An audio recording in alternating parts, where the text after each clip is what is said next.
we have had approximately 50 millimetres of rain over the local area and in a widespread part of Gippsland as well. What we're concerned about at the moment is a couple of river systems and the Traralgon Creek. We've had a moderate warning just been issued for Traralgon Creek. We're doing some door knocking in the Traralgon area at the moment, just to warn people about the potential for that creek to go into moderate and possibly above, but we don't believe that's going to be the case. As you would remember, we've had a significant amount of rain before this event, and that really does help the creeks and also the catchments move into minor particularly and potentially moderate more quickly than have been in the past. So that's what we're looking at the moment. And that Traralgon Creek, did that flood earlier this year? Yeah, that's correct. June 9 and 10, we did have the Traralgon Creek flood. It's not going to be that type of event, and if we can just tell local citizens that it is not going to be that type of event. There will be some minor flooding and potentially up to moderate overnight, but definitely not the major flooding that we had in the June event. And there's strong winds expected as well. Is that likely to affect power supplies?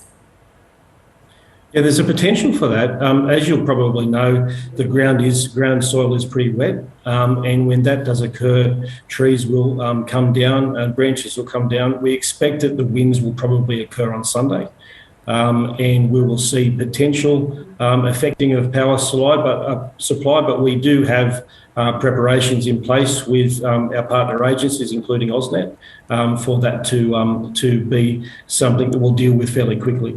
And how many teams will you have out in the region over the weekend?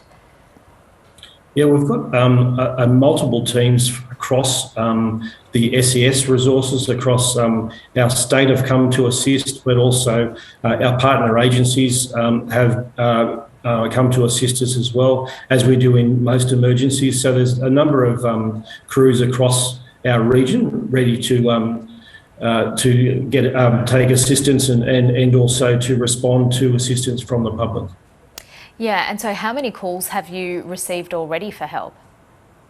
Yeah, so far there's been 284 calls that have been received for help across the state. That would include some of our local area as well. That includes things like fallen trees, damage to buildings, and in relation to minor flooding as well. You mentioned that the ground is already quite wet from previous rain. Does that pose extra risk, say, in the Strzelecki Ranges where they are expecting a lot of rain? Yeah, that's correct. So we could potentially see another 50 mils of rain in the Strzelecki Ranges. And as you would know, that feeds into the Traralgon Creek. So that's why we're warning people in the local community around Traralgon of the potential to go into a moderate flood.